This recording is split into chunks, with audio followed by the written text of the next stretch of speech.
Ya, Harapan. ayo Keja. Oh, Ya. oke dok, thank you dok waktunya. Dok, gimana nih dok yang pihak KP katanya ingin bertemu dan damai sama dokter? Oke, ada beberapa hal yang pengen aku tanggapin dulu ya. Yang pertama soal azab ya. Katanya aku membuli seorang wanita tentang azab ya. Kalian boleh nonton videoku lagi ya. Mbaknya boleh nonton videoku lagi. Aku bilang mudah-mudahan bukan azab. Bukan, itu pasti azab. Itu kalimatnya berbeda ya. Mudah-mudahan bukan azab, itu adalah mendoakan ya. Dan apa yang saya sampaikan juga netizen juga sampaikan ya, baik cari dokter yang bisa ngaji dan lain sebagainya. Dan siapalah dokter Richard Lee ini sampai bisa membuat opini semua masyarakat Indonesia itu kayak membenci dia ya. Jadi kan statement itu seolah-olah aku tuh mengajak semua masyarakat Indonesia tuh membuli dia, membenci dia. Saya ini siapa sih? Saya ini cuma dokter biasa, nggak bisa mengarahkan opini masyarakat. Nah, jangan salahkan semua opini itu hanya ke dokter Richard. Malah menurut aku itu saatnya kita untuk merenung ya. Kalau misalnya ada yang menjelek-jelekkan diriku misalnya ya, 10% aja omongan netizen ya, aku tuh terenyuh dan aku tuh introspeksi diri ya. Apalagi kalau 90% orang itu kayak memberikan masukan, memberikan kita saran ya. Itu tuh saatnya kita introspeksi diri, jangan menyalahkan dokter Richard aja. Itu menurutku ya. Terus yang kedua soal tabayun. Sebenarnya aku nggak mau buka soal tabayun ini ya, karena aku mendengar pertama kali dia ngajakin tabayun tuh dari wawancara yang malam-malam di depan rumah siapa itu aku nggak tahu ya. Ada depan wartawan yang wawancara, dia ngomong dia mau ngajakin tabayun. Makanya aku membuat instastory, aku bilang ada yang ngajakin tabayun. Menurut kalian bagaimana? Bukan terkait dia menchat istri saya, meskipun saya sudah tahu. Dan saya tidak pernah membuka chatan itu. Dia sendiri yang membuka chatan itu. Kan agak aneh ya, kalau dia ngajakin tabayun, besoknya pergi ke pagi-pagi ambiar, terus ngomongin hal-hal yang ya nggak begitu baik ya menurutku ya. Jadi agak nggak pas, dan ngapain di-share chatan tersebut ya, agak nggak sinkron sih dengan apa yang dikerjakan ya, apa yang diajak ya kayak gitu ya. Saya juga jadinya agak sedikit takut ya, apalagi kan kemarin terakhir tabayun kan ujung-ujungnya bawa pengacara, ujung-ujungnya saya dapat somasi, ujung-ujungnya saya dilaporkan.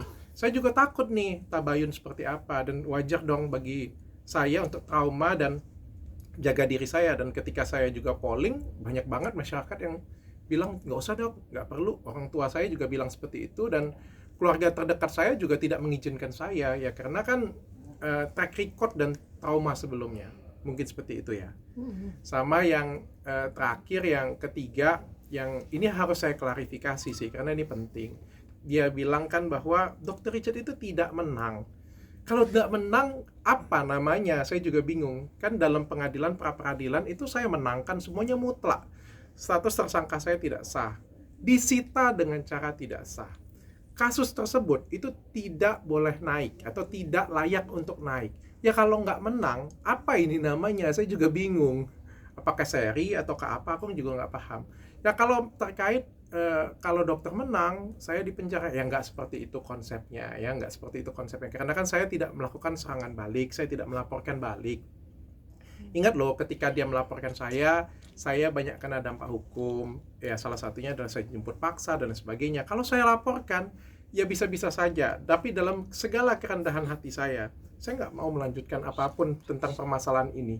Kalau kalian tanya ada nggak kesakitan hati saya atau dendam, saya ngomong ya sebagai manusia biasa, pasti ada dalam diri saya ada kesakitan yang terus-menerus saya ingat, menjadi suatu kewajaran. Ini kan bukan cuma dikatain, Richard lu kayak gini nih, itu kan cuma dikatain. Tapi ini saya sampai dijemput, saya sampai di penjara 1 kali 24 jam, dia membuat istri saya menangis, dia membuat orang tua saya menangis dan cemas. Pasti ada rasa kesakitan dalam diri saya gitu. Oke, dok, kalau dia bilang tuh pernah bilang dokter tuh kurang ada pendidikan, tapi kurang baik nih tata caranya karena ngatain azab apa gitu-gitu. dokter sendiri menanggapi omongan dia itu seperti apa sih, Dok? Menanggapinya, saya pikir ini ya, makanya kita itu harus sedikit lebih cerdas ya mengolah kata-kata ya. Saya kan bilang mudah-mudahan bukan azab, bukan ini pasti azab. Itu kata-katanya berbeda. Jadi kalau didengarin mudah-mudahan bukan azab ini kan adalah doa. Mudah-mudahan bukan azab. Karena kan masyarakat ngomongnya kata-kata apa di komentar? Ya kan, penyakit ain, azab katanya kan. Dah doa saya kan mudah-mudahan bukan azab, seperti itu. Dia Dokter menganggap berarti menutup pintu damai. Bukan menutup pintu damai ya. Kalau memang dia mau berdamai atau beliau merasa bersalah, silakan minta maaf di depan televisi atau di depan media sosial kayak gitu ya. Saya dengarkan. Nah, nanti kalau misalnya saya akan tangkapin balik. Ya, apakah saya memaafkan atau enggak, saya ikhlaskan ya. Tapi untuk bertemu lagi, saya pikir agak berat ya. Karena kemarin tuh benar-benar di-prank habis. Dan videonya tuh masih ada di YouTube saya. Jadi trauma banget saya. Tabayunnya itu. dibilang dokter merasa paling terzalimi gimana? Saya pikir menjadi suatu kewajaran sih kalau saya merasa saya terzolimin sih. Dan tapi at the end of the day biar masyarakat saja menilai. Saya pikir komentar masyarakat sudah banyak banget ya mewakili ya. Masyarakat menonton perseteruan ini, perkelahian saya dengan perdebatan perseteruan saya dengan Mbak KP. Mereka melihat kok, dan mereka sudah tahu juga yang mana yang lebih terzolimin, saya pikir ya. Jadi saya nggak menilai ya, saya sendiri saya nggak terzolimin. Mungkin dia sendiri merasa terzolimin, tapi kan masyarakat bisa menilai. Nah, saya kasih saran juga untuk mbaknya mungkin juga bisa introspeksi diri. Kalau yang ngomong cuma 10%, oke. Tapi kalau ngomong 90%, mungkinlah bisa introspeksi diri. Mungkin apa yang salah dari diri saya. Jangan menyalahkan gara-gara Dr. Richard 90% orang ini menghujat saya semuanya. Mungkin bisa introspeksi diri sih. Suaminya juga ikut mensupport dia untuk ketemu dokter. Ya, saya nggak punya permasalahan dengan suaminya. Saya nggak punya permasalahan dengan suaminya. Tapi sekali lagi saya bilang menjadi suatu kewajaran. Cerita ini akan saya ingat sampai kapanpun. Kalian jangan ngomong 1 tahun ini, 2 tahun, 3 tahun, 4 tahun. Itu kesakitan yang luar biasa sekali ya. Kalau kalian seperti itu kan, saya yakin sampai 20 tahun pun kalian akan kenang sih. Saya yakin. Jadi menjadi suatu kewajaran, saya sangat tersakiti. Apalagi setelah kejadian semuanya ini, beliau memilih diam, tidak minta maaf, ya tidak melakukan apapun.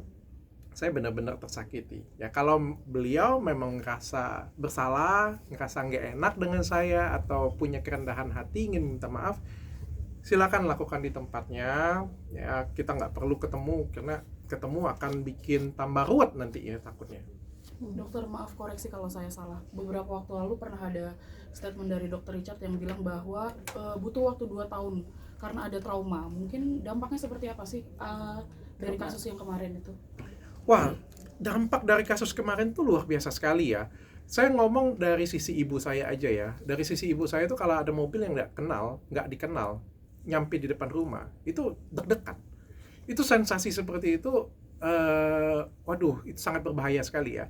Istriku kalau ada masalah apa-apa ya, itu cemasnya minta ampun, sampai ngechat aku, nelpon aku kayak gitu ya. Ada ketakutan yang luar biasa. Di saya sendiri itu setiap kali, biasanya kalau bikin konten ya, biasa aja. Ini saya mereview kembali konten saya berkali-kali, menjaga, menfilter lagi. Ya takut untuk mereview. Saya nge-review skincare, ini agak ngerem. Saya takut. Kenapa? Pasti akan bermasalah. Takutnya bermasalah lagi seperti ini. Belum lagi saya melihat kayak kepolisian, ada apa ya, ada rasa ketakutan dalam diri saya. Trauma seperti itu nggak bisa hilang. Ya beliau enak, beliau cuma saya ngomong dibully ya. Dibully juga bukan artinya karena saya juga.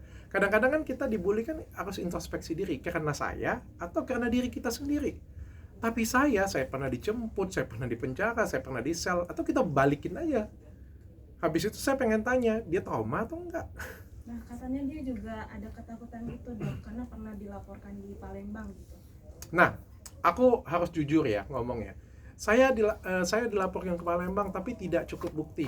Aku pengen kasih tahu dengan kalian semua masyarakat Indonesia ya. Itulah saya yang dulu.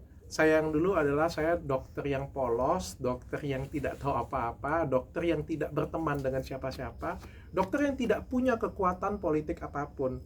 ya, sehingga saya ikut saja, disuruh polisi ini saya lakukan, disuruh ini saya lakukan, bodohnya saya dulu, sehingga apa, saya nggak bisa memenangkan apapun.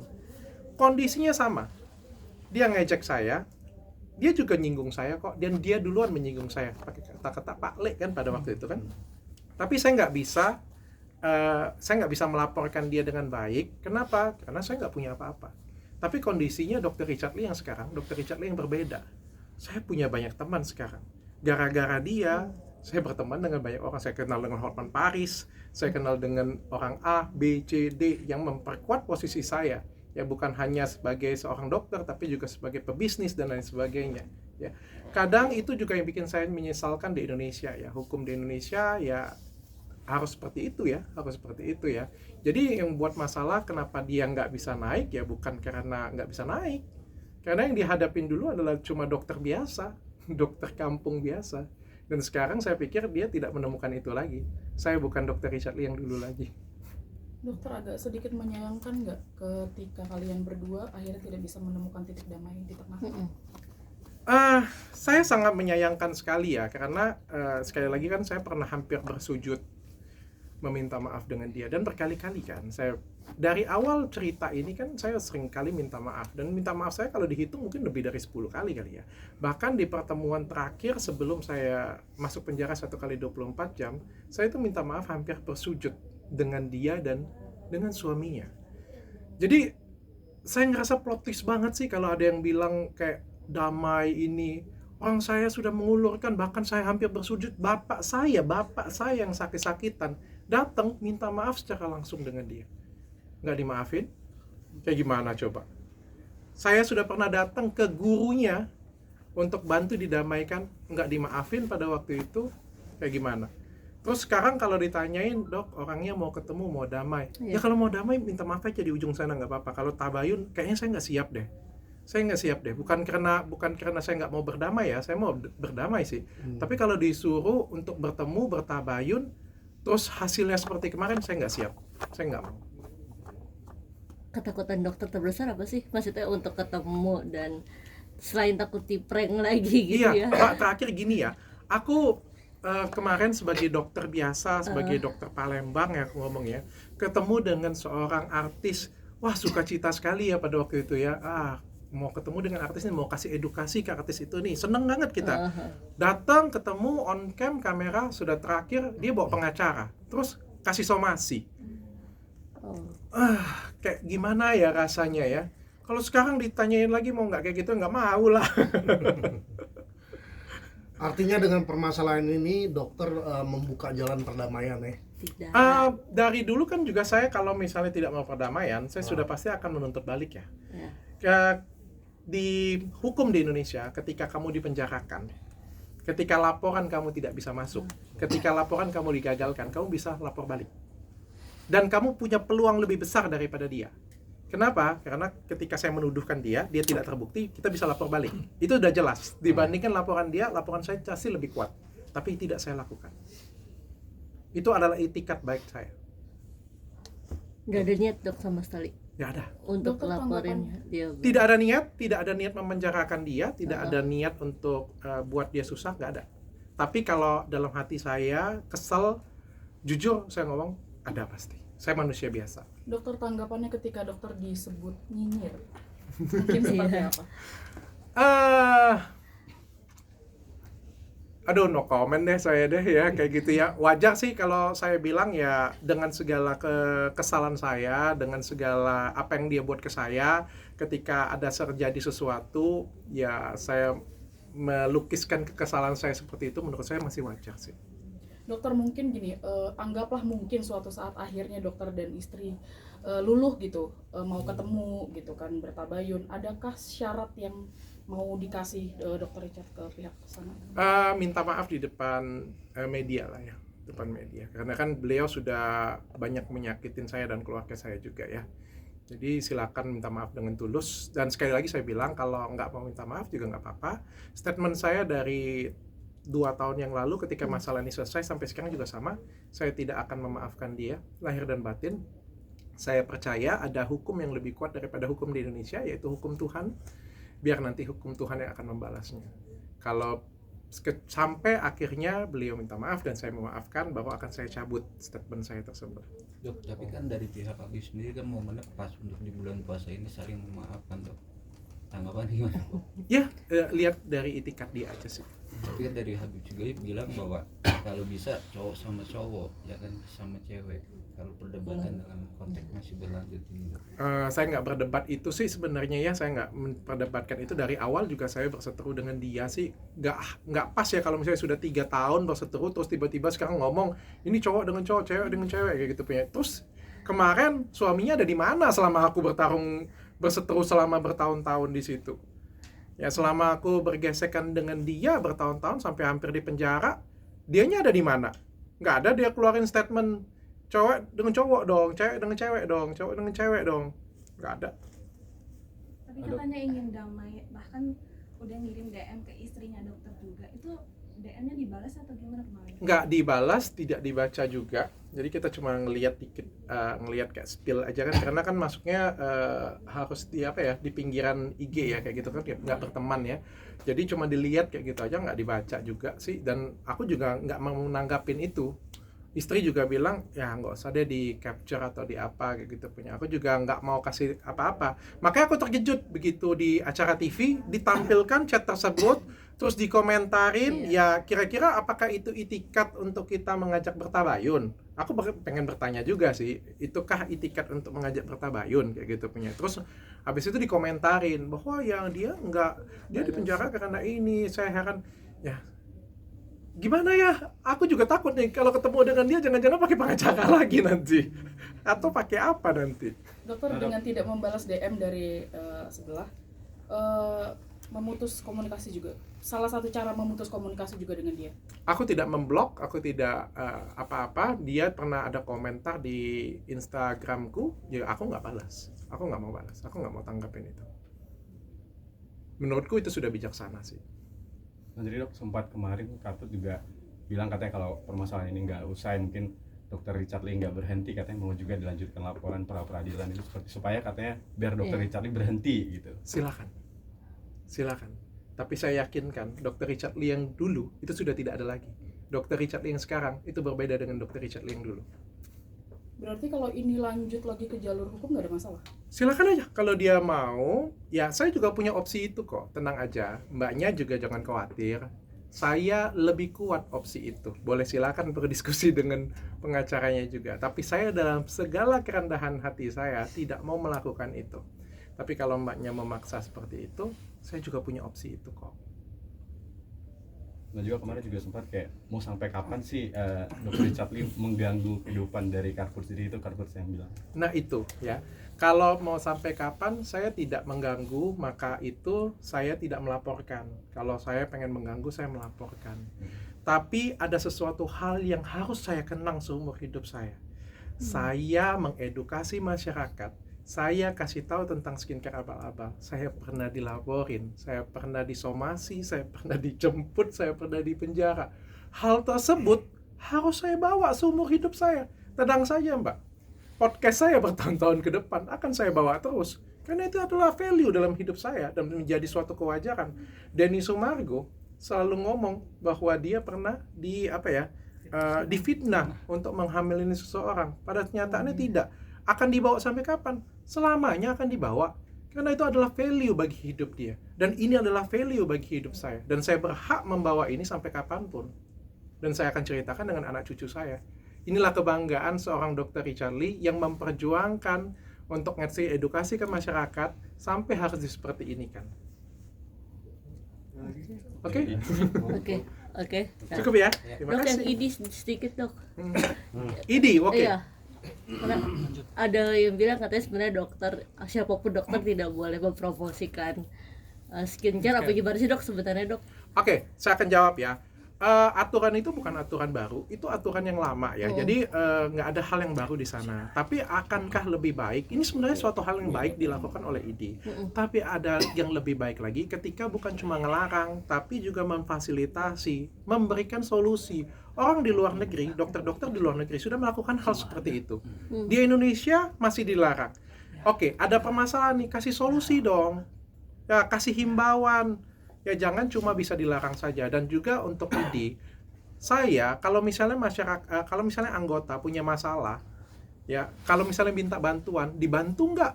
Jangan cuma bisa ngelarang doang, dibantu nggak? Waktu saya punya masalah dengan Mbak KP, dengan artis tersebut, saya datang ke ID, dibantu nggak? Nggak dibantu. Terus saya tuh jadi berpikir, apa sih gunanya jadi anggota ID? Kalau cuma untuk dilarang-larang doang, kayaknya lebih bagus nggak usah jadi anggota ID deh.